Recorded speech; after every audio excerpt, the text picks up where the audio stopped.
I was born with this brain and I still have this brain and I will always have this brain. And I was born autistic and ADHD, and it took me 39 years to realize that. I'm just trying to get to what am I best at? When am I best at it? And therefore, if I can find those two things, I will be most useful to my team and my projects. Welcome to the Mojo podcast. I'm Richard Stokes, and this season we're exploring Mojo under fire, those crucible moments that either break us or forge us into the leaders others want to follow. Each episode, I sit down with people who faced their defining moment, the crisis, the setback, the dark night, and found something unexpected on the other side. Not tips and tricks, but honest conversation about what it really takes to lead from the inside out.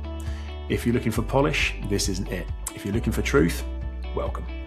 My guest today is Ben Branson, multi-times a founder, father of 3, and recently diagnosed autistic and ADHD. Ben is a leader of movements in non-alcoholic drinks, in nature, and now in neurodiversity.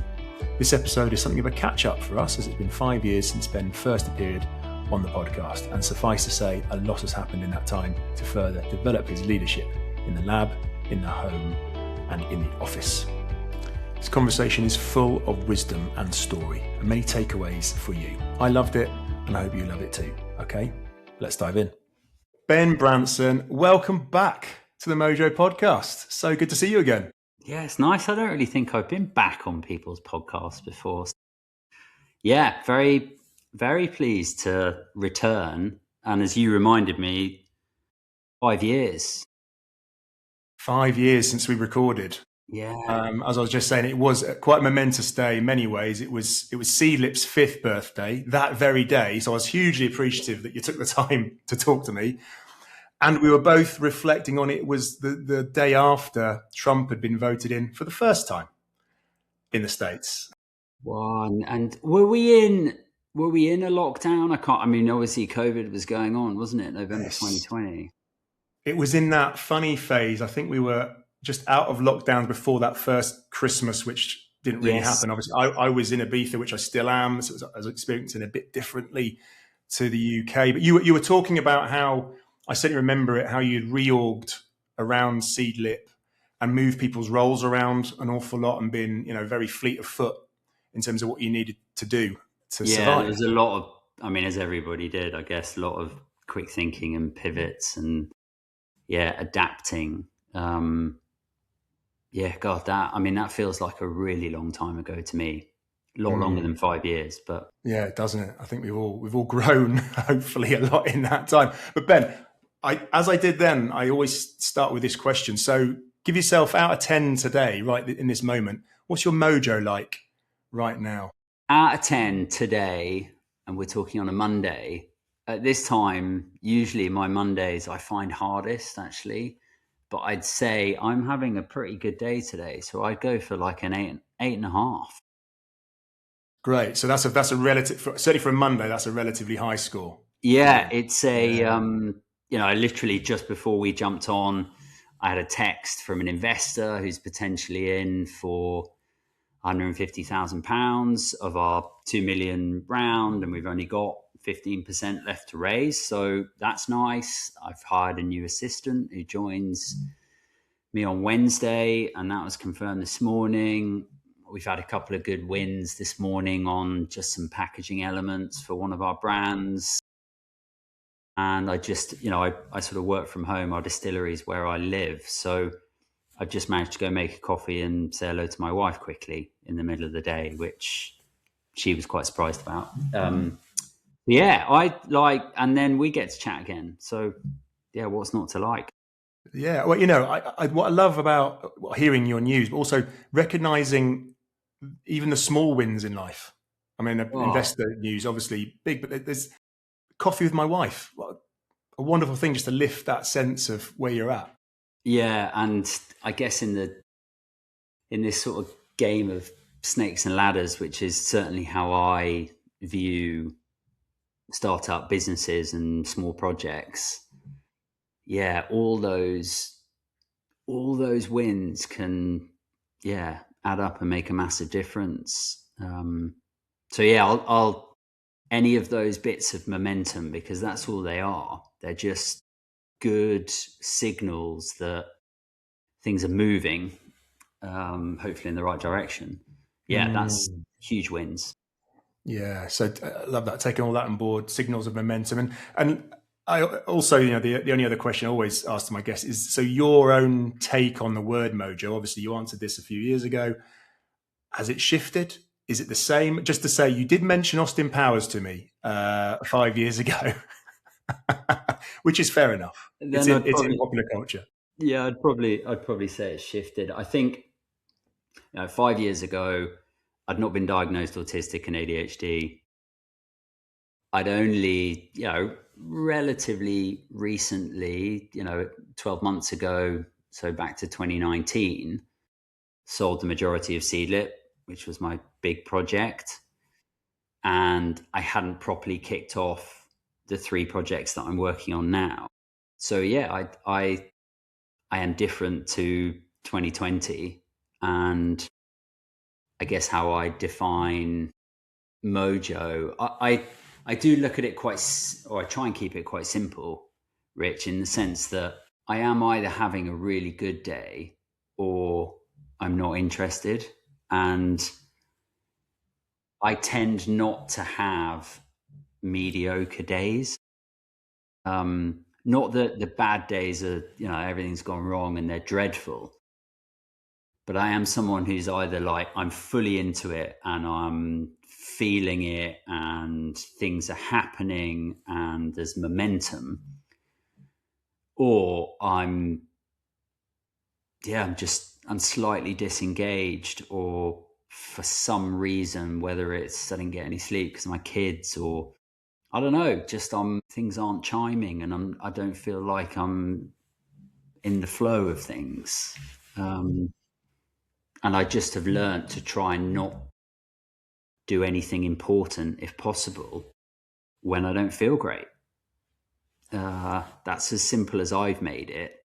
And then to make hay, like if things are going well, like you lean in on that and go for it. Yeah, love it. You mentioned flow last time, and it sounds like as you said, 5 years, a long time, a lot of learning and awareness, diagnosis since then. So it feels like you're a lot clearer about yourself when you're in that high mojo day. Here's the flow, get it all done, chuck more at me. Yeah. Versus you know what, it's just not happening. So I'm going to disengage either deliberately or not, and kind of wait for the mojo to come back again.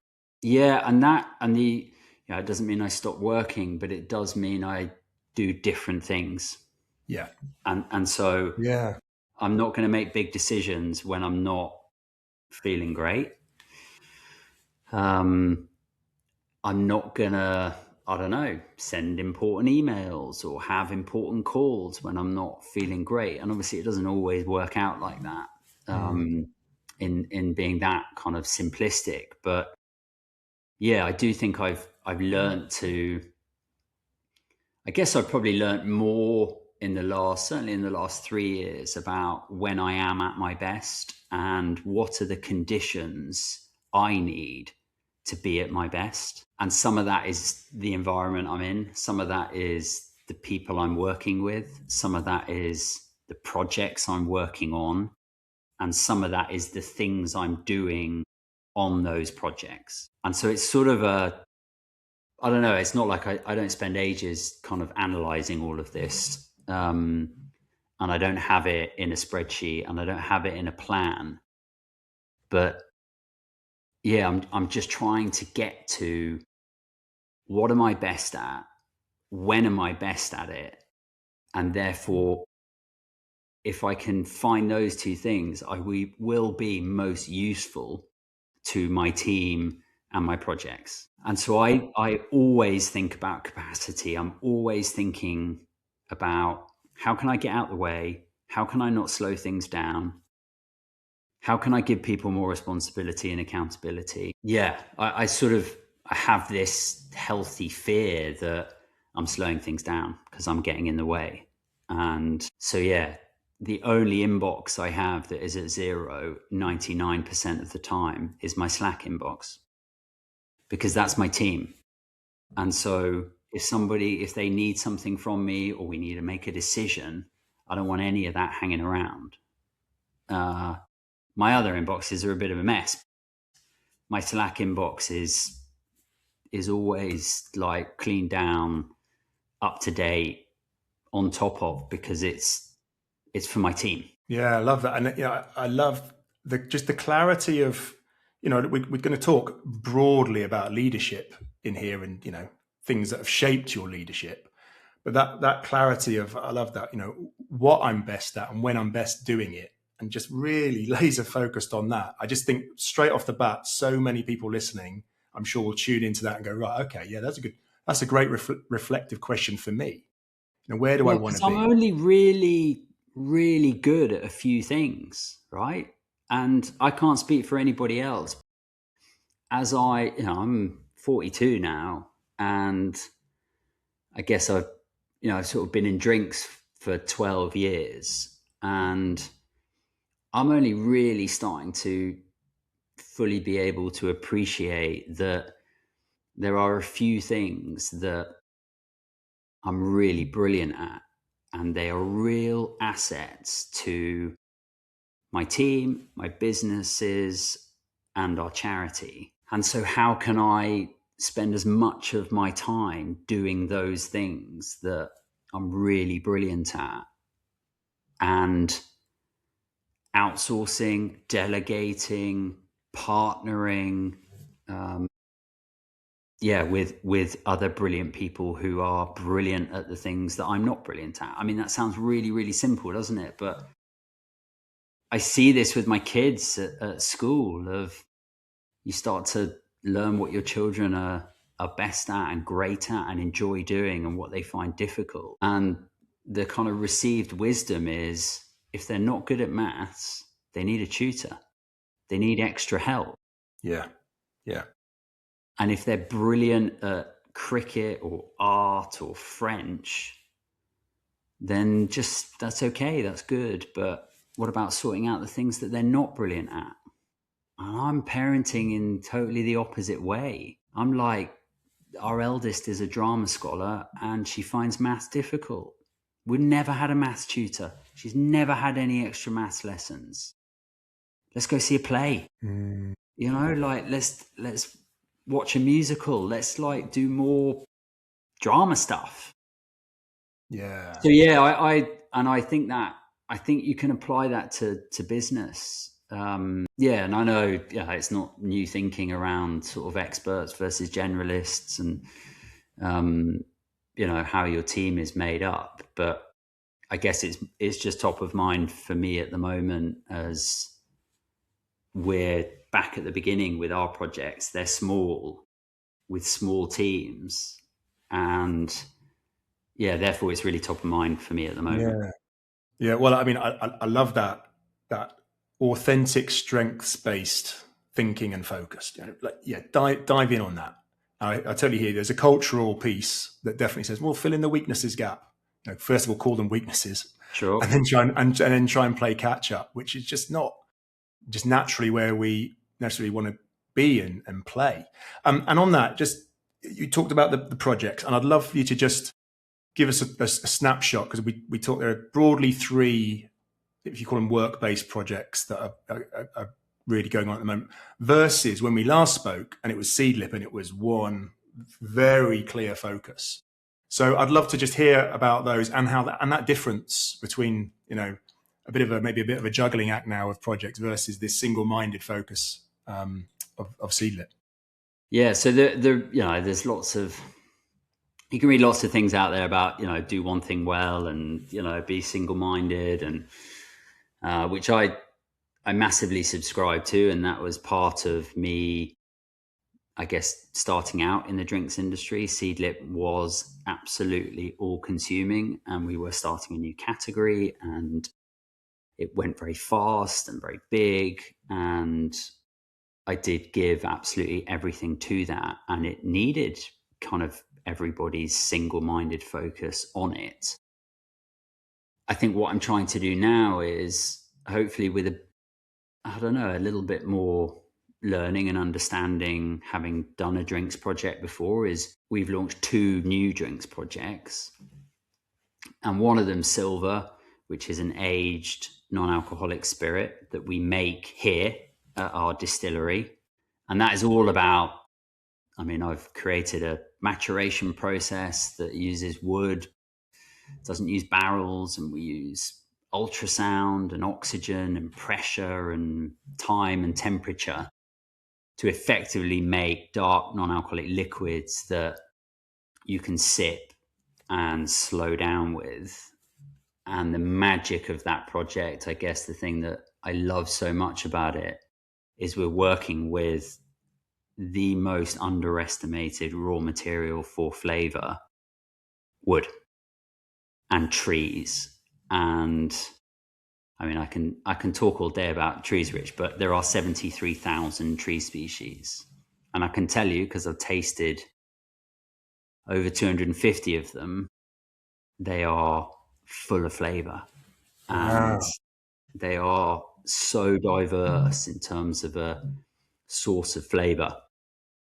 Anyway, that has been challenging, building a distillery, figuring out a process, working with a new material.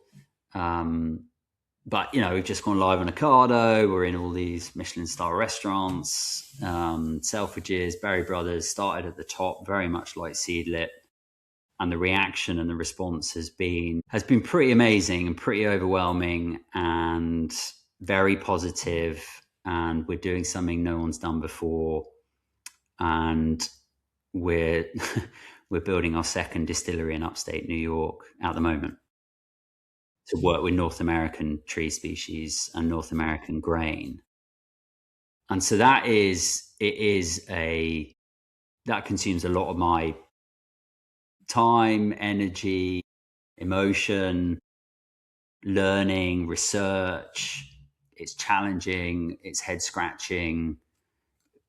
We're doing lots of things for the first time. And it's so exciting.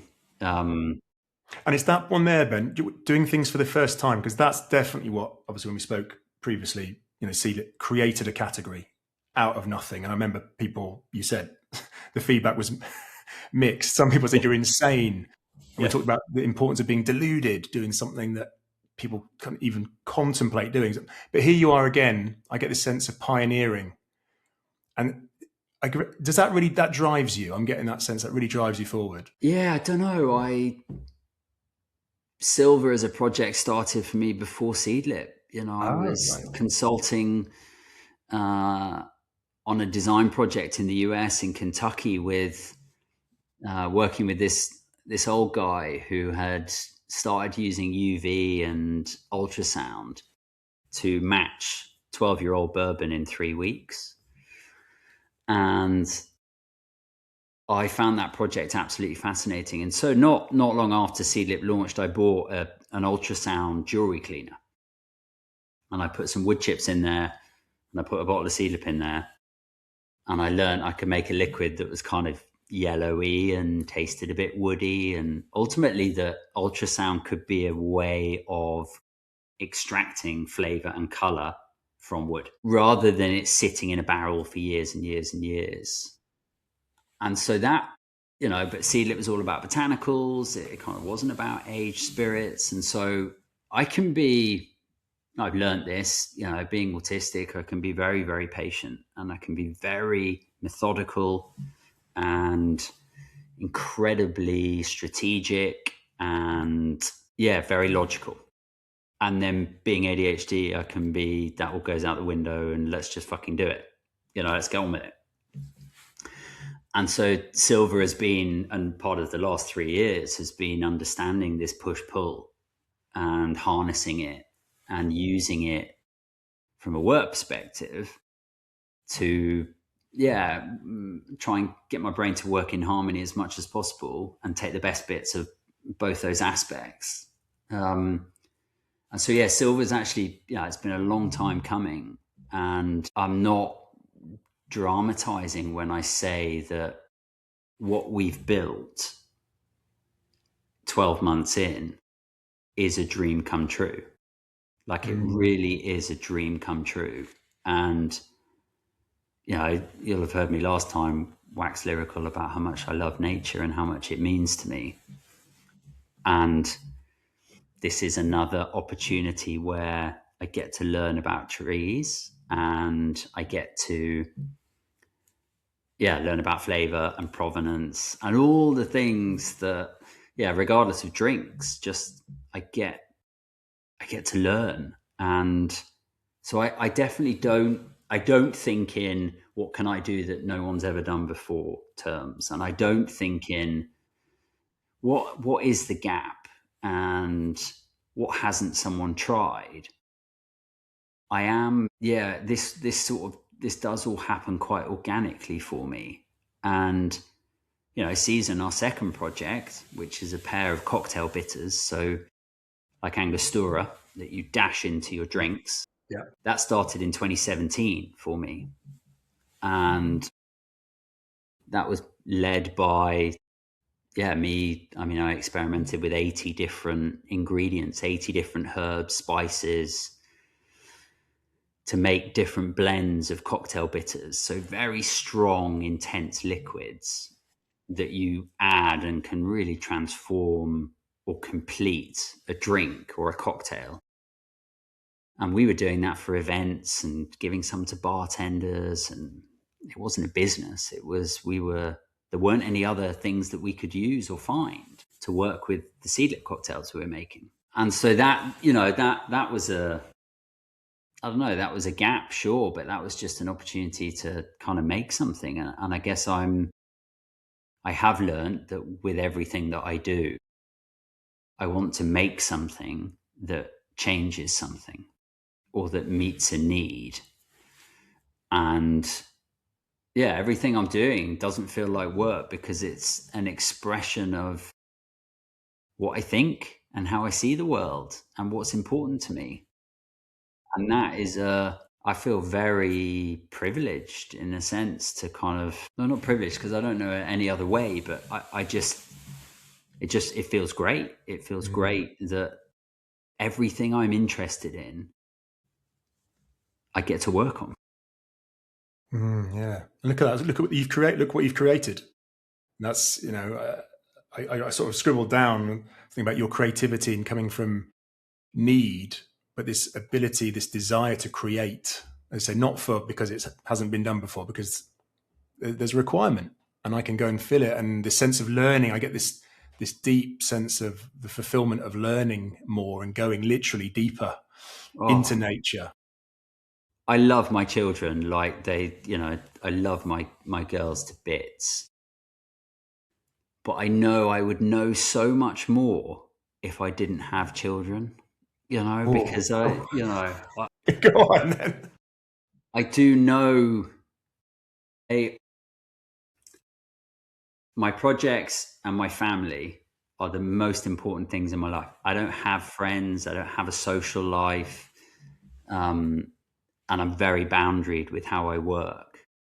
And so if I'm not kind of working on my projects, I'm with my daughters and my wife, right? And there's no real blur there. It's like I'm here and I'm with the kids. And you've got kids, so Rich, A, you want to spend time with them, right? And B, that's quite a lot of time. And when they're young, they really need you, and you want to be there, obviously, but you want to. That takes up a lot of time. I don't wish it any other way, but I do know, because can be blunt and logical, that my businesses, my projects would be bigger, faster. I'd learn more. I'd know more about trees if I spent more time on them. I don't wish it any other way, but that's definitely the reality. And so there is a kind of, I'm voracious in my learning, and I'm driven by a lot of what if questions and a lot of curiosity and a lot of, why do we chop 100-year-old oak tree down to make 2 barrels that only can only hold about 3,000 bottles of liquid in their lifetime. Like, why do we do that? And why do we wait 10 to 20 years to see what that liquid's going to taste like? And why do we only use like a tiny little bit of the surface of the inside of the barrel rather than the actual wood? Anyway, those kind of, I guess, first principles sorts of questions. And it was the same with Seedlip, and it's definitely been the same with Sylva and with season, in terms of like, look, we season our food. We know salt and pepper, spices, etc., make things tastier. Like, what if we applied that to drinks? What if we could have even tastier drinks really simply with a few dashes of lovely liquid? No, I love that. I love that. Yeah, I love that question. The what if, the imagine if we did. And I think, so much of life is we are somewhat on autopilot, somewhat blinkered in our thinking and in our doing. And then there are ways of unlocking that. And I'd love to, come on to the third project, the hidden 20%, and specifically, you obviously, we've talked about it in passing already, but your diagnosis, autism and ADHD, as I understand it. And I'd love to, take us back to when that happened, and maybe why you got the diagnosis, because this was an adult diagnosis, not when you were a kid. So what drove it? Yeah, so I mean, it's worth a couple of bits of useful context. One, I saw my first psychiatrist when I think I was 8. I've been sectioned twice. I've been in a number of different rehabs in my early 20s. I've been in therapy when I was in my 20s. I've seen a lot of professionals, mental health professionals, and not once, never ever did anyone ever say anything around ADHD, autism, ever. And so I grew up, as many of us did, with very limited beliefs about what autism is and what ADHD is, and very stereotypical Rain Man kind of views on autism, and that, ADHD people were just kind of a bit off the wall, a bit hyperactive, people who couldn't sit still, probably little boys, not really adults, but just little boys. And, that went through across dyslexia. Oh, that's just people who can't spell, isn't it? Or Tourette's, and that's just people who say inappropriate things. Very, very ignorant, very limited, stereotypical kind of views that I've since learnt, because of what we're doing, that those views are sadly shared by way too many people, and that we don't have a good, up-to-date understanding of people's different brains. Anyway, so I then got to 39 years old, and I'd not seen anything in the press or media, and life was good. There was no crisis. There was no big kind of problem. But another guy in the drinks industry, he was diagnosed autistic and ADHD, and I knew him. I always got on with him quite well. He came out kind of quite publicly in the drinks industry. And I was kind of like, okay, that's kind of interesting.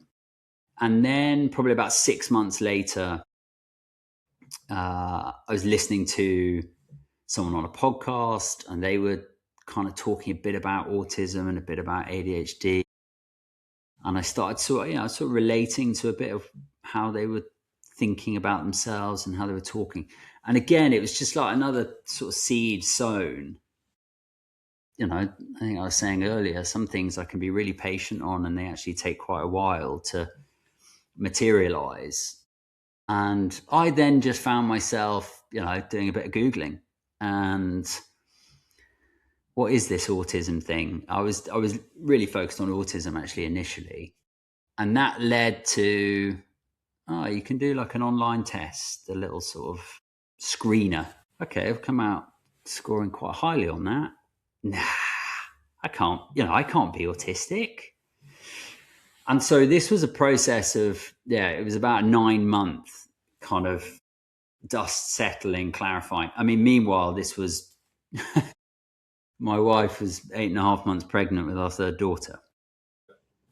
That was going on at kind of the same time. And I just remember I called up the guy from the drinks industry and just said, Ian, I think I could be autistic. And he laughed. He's Irish. He's like, of course you are.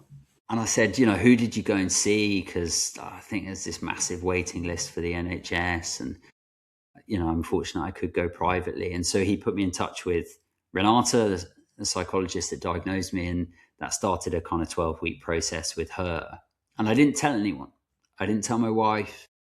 I didn't involve my family. I just wanted to know. I just wanted to kind of, to me, it was an opportunity to kind of understand myself more. And of course, then, literally, Renata said, congratulations, Ben, you're autistic.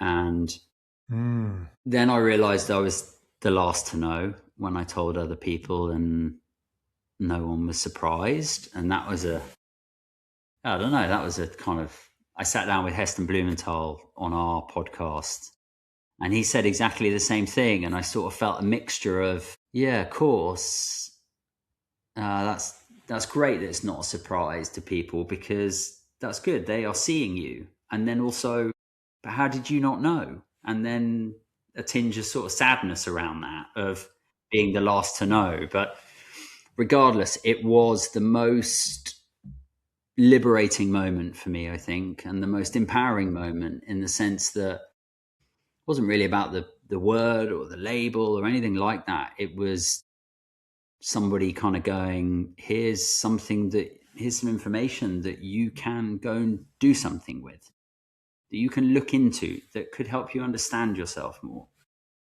And so it's a bit like being given a key and not necessarily shown the door, where the door is, but at least you've got a key, you've got a chance, you've got an opportunity to go and look into this and process it all in terms of my past and how I work, and the questions I had about how I work. There's sort of, I'm okay that I don't have friends, but that's not what society says is okay. That's not what dictates whether someone is a good person. A good person is someone who's popular and has lots of friends.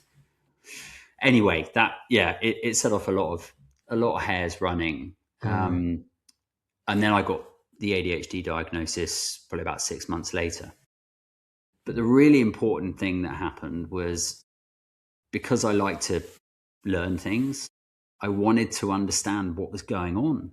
I was like, how am I 39 and I've missed this? How rare, like, how many people are there like this? What's going on in society? Why is there so much stereotype? What do we know about this stuff? And I found two like alarming and amazing things. One was that the statistics for lots of the dreadful things that can happen in life, really right from, bullying at school or exclusion at school, to mental health, addiction, eating disorders, unemployment, homelessness, divorce, disease, death. Autistics and neurodivergent people over-index on. We win. 8 out of 10 autistic adults are not in employment. 94% of autistic children are bullied at school. Really kind of quite alarming statistics. So that was one thing that I found out, and that was pretty shocking. And then on the flip side, all the people that I guess I kind of gravitate towards or look up to or idolize, and a lot of the things that I'm interested in, a lot of neurodivergent people are featuring. And so, whether it's, I don't know, the kind of Steve Jobs, or it's, contributions to science from the kind of Darwins and Bells and Marie Curies, and there's that amazing Apple advert called 1984 called Think Different. Have you seen that? Yeah, I remember it well. Yeah. Most of those people featured are neurodivergent or believed to be neurodivergent. And obviously Richard Branson, famously dyslexic. And I couldn't comprehend how there were these amazing skills and strengths and incredible creativity or discovery and wonderful contributions to the world. And yet we had on the other side all these dreadful things happening. And so wanted to try and close that gap and try and find some balance and some better public understanding that, I don't have a disease. I'm not broken. I'm not deficient. I have a different brain. And that different brain means that some things I am way better than you at doing. And other things you are way better than me. And some of those things can be very menial and very simple and very everyday. But that everybody's got a different brain. Everybody has a different brain.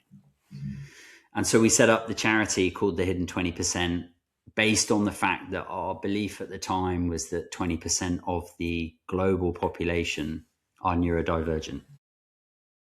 So that's 1 in 5. We're currently interrogating that number with a research project because we believe it's likely to be higher. But it's been we chose media.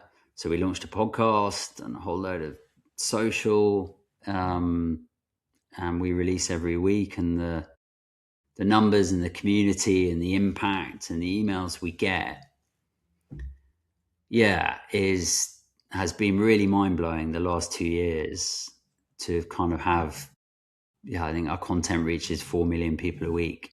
And we've got 225,000 kind of strong community. It's been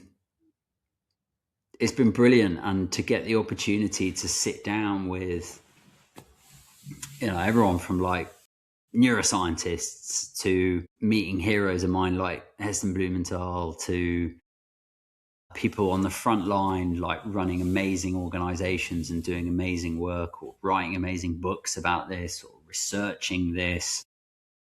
We've just scratched the surface, Rich, but we just want to reframe this and tell the truth. Yeah. And, so many congratulations, Ben, for that and, what you're doing. And, I get the sense of a movement. It feels like you're a leader of movements to me in many ways, whether it be around non-alcoholic drinks, nature, neurodiversity, and 3 N's, Rich. 3 N's. There we go. Easier to remember. There you go. And I've listened to a few episodes, and the one that absolutely hit me hardest, and I don't know if there'll be a surprise me saying this to you, is the one with your wife.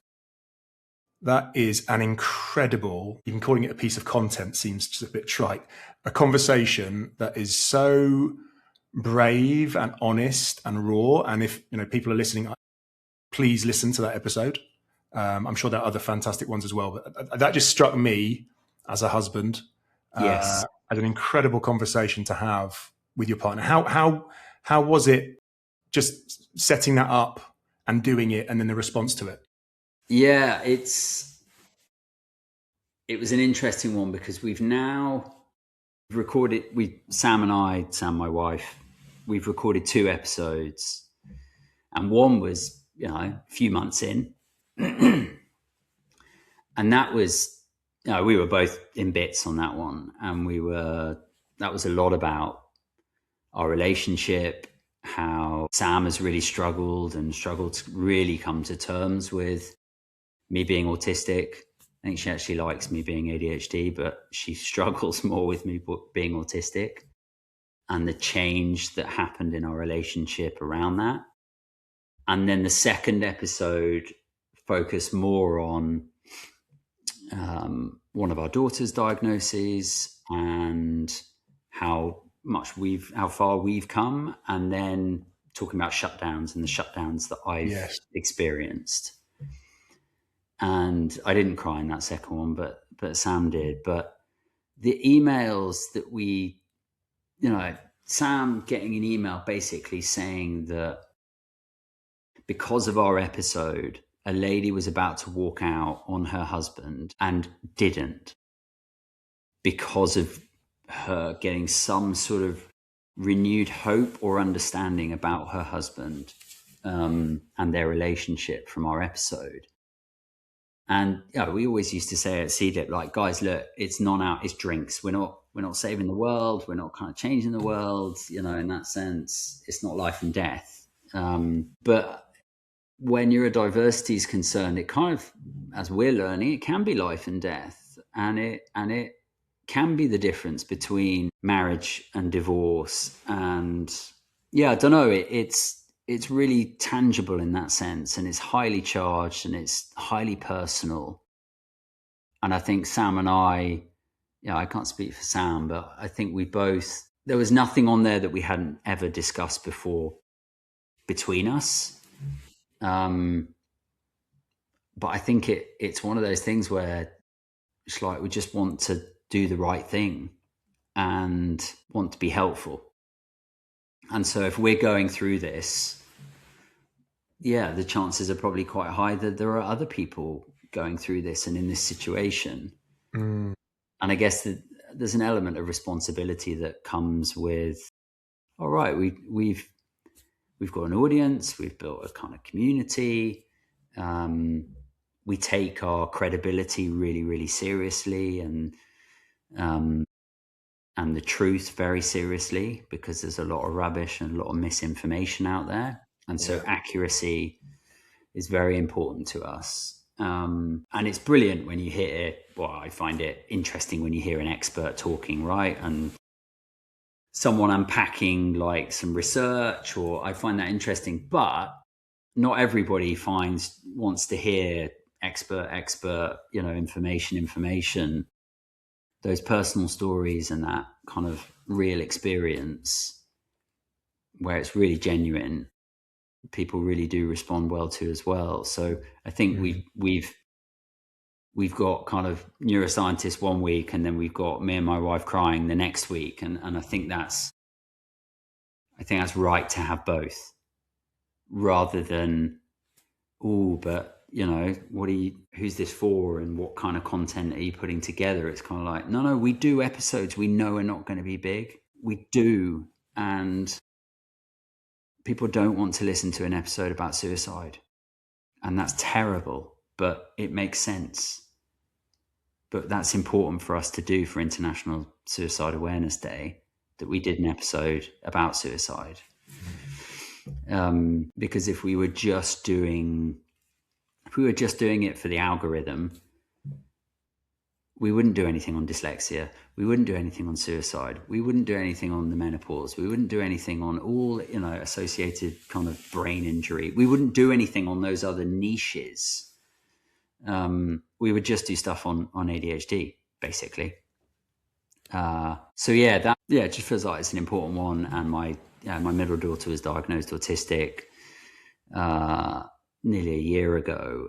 It's important example setting and role modeling for her to see that there's nothing wrong with her, and that she's got a wonderful brain, and she's going to grow up in a really different environment. Yeah. And how do you reflect on, because we talked, leadership in its broader sense, work, home, you as that leader, either at work or at home, now post diagnosis, and having this understanding of, as we used the term earlier, my authentic strengths. I know these things that I'm really good at. And now, as you say, with a daughter also autistic, how do you notice yourself? Are you showing up differently?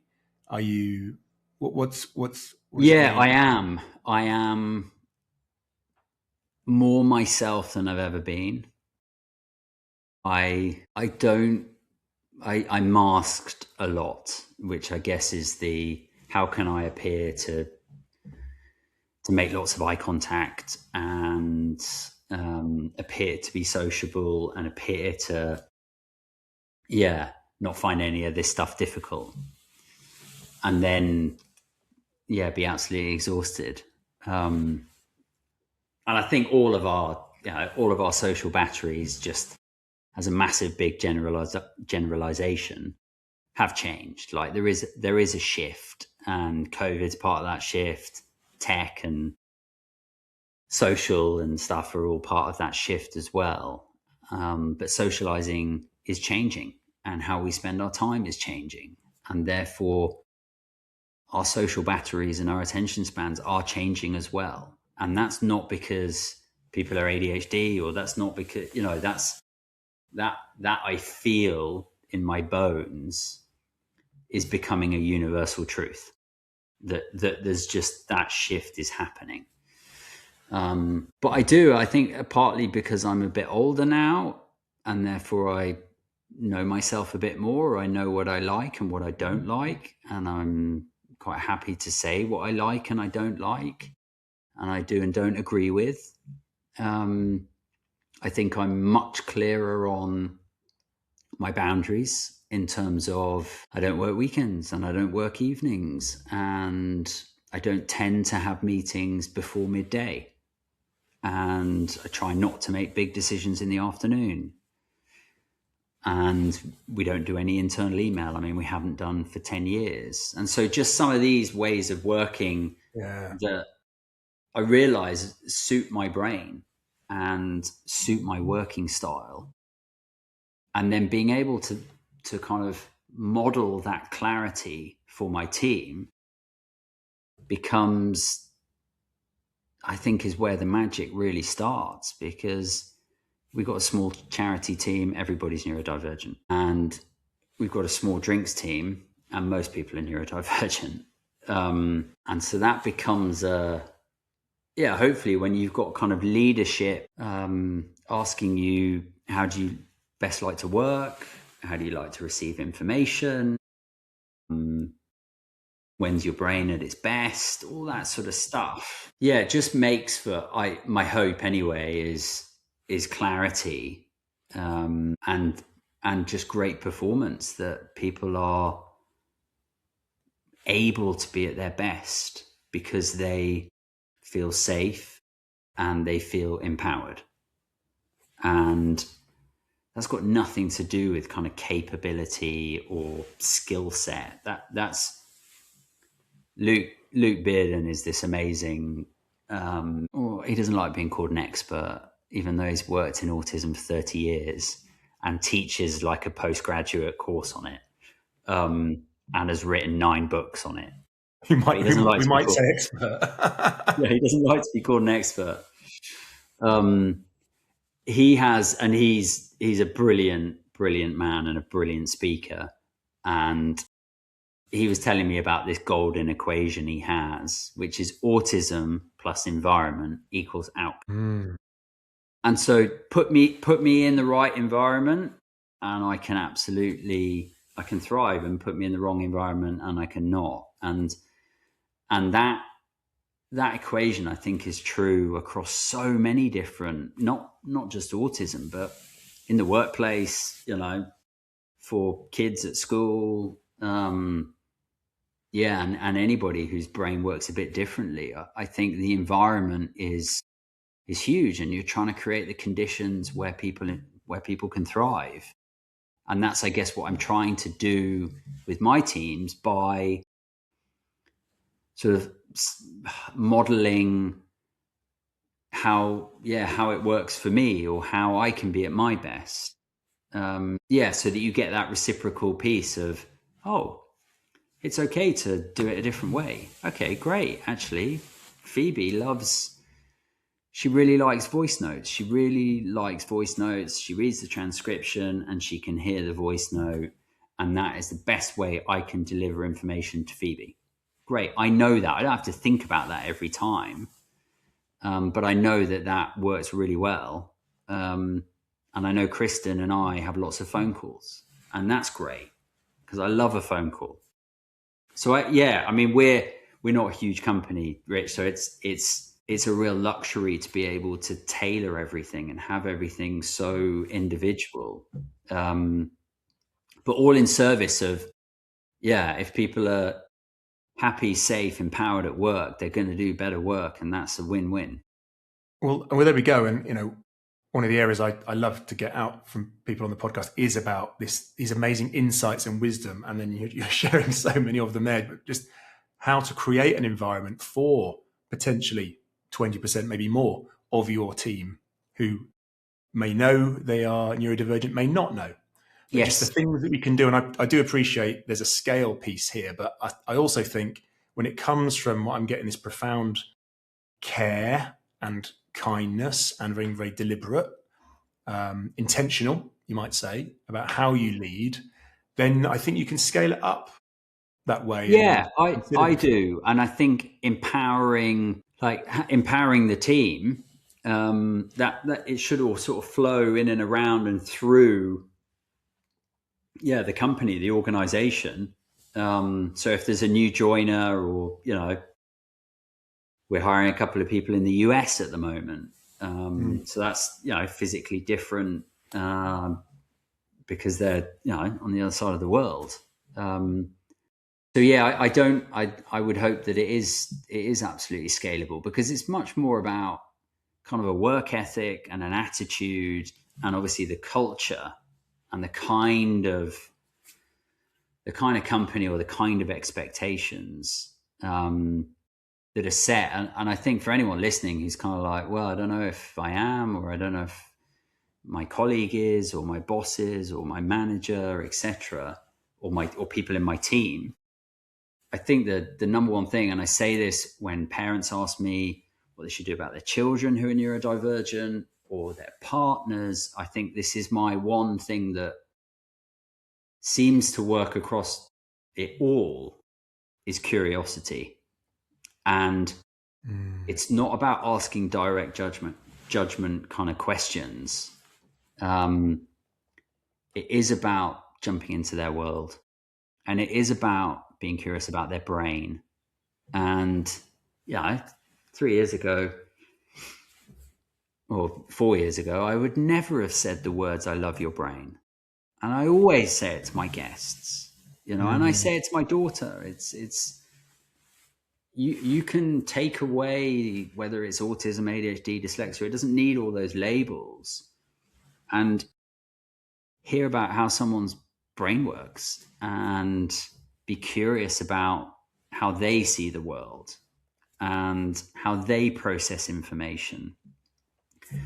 I do think that, curiosity goes a long way, and you do not need to be an expert in anything other than your daughter or your son or your spouse or your partner or your colleague or your team or your business. You don't need to know everything about autism or ADHD or dyslexia. I think there's a lot to be said for, being able to have conversations about this stuff where you don't even need to say things like ADHD. And we can, it's actually not as medical as we've been led to believe. It has been over pathologized. Right. And it's been over medicalized. And sure, there is medication for people, for ADHDers, if they so wish, that can really help. But actually, we're talking about a difference, and we're talking about processing differences and sensory differences. We're not talking about diseases and deficiencies and disorders. I was born with this brain, and I still have this brain, and I will always have this brain. And I was born autistic and ADHD, and it took me 39 years to realize that.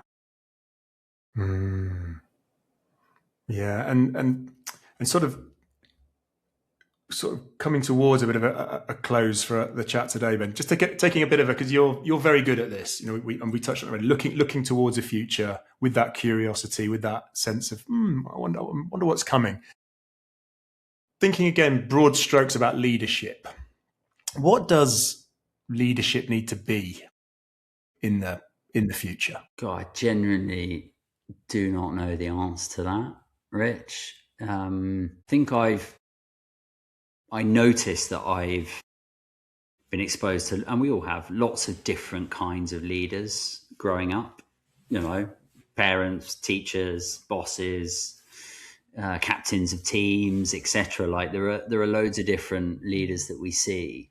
I was very good at sport. I was kind of made captain lots of teams, and I would get stuck in, and I would lead from the front, and I would kind of try and set an example, I guess, and that's certainly something that I don't know. I that sort of has felt like it comes quite naturally to me without kind of it being deliberate.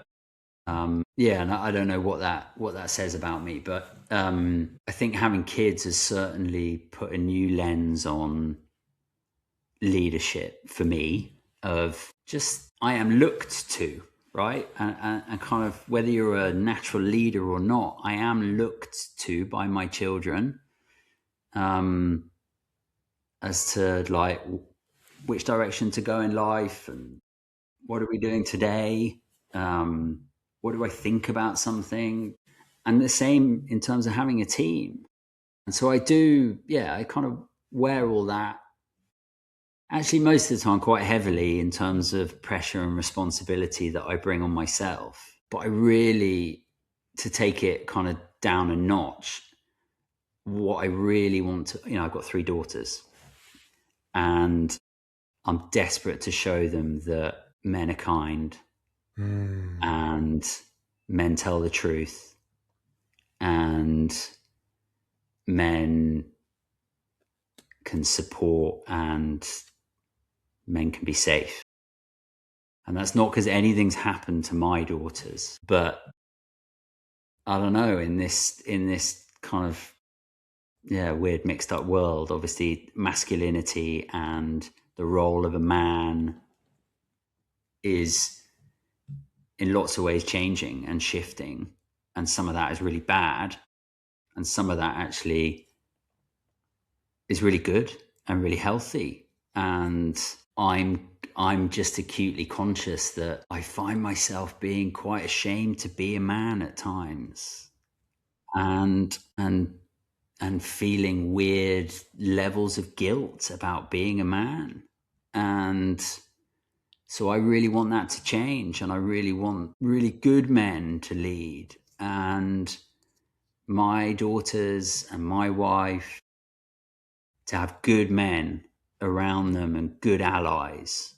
And the same, I guess, within the workplace, that we need to be good allies, and leaders should be good allies for lots of different reasons to lots of different kinds of people, not just from a gender perspective, but from a neuro-inclusivity perspective as well. Like we do need to, of course we need to lead, but we also need to be able to be an ally as well.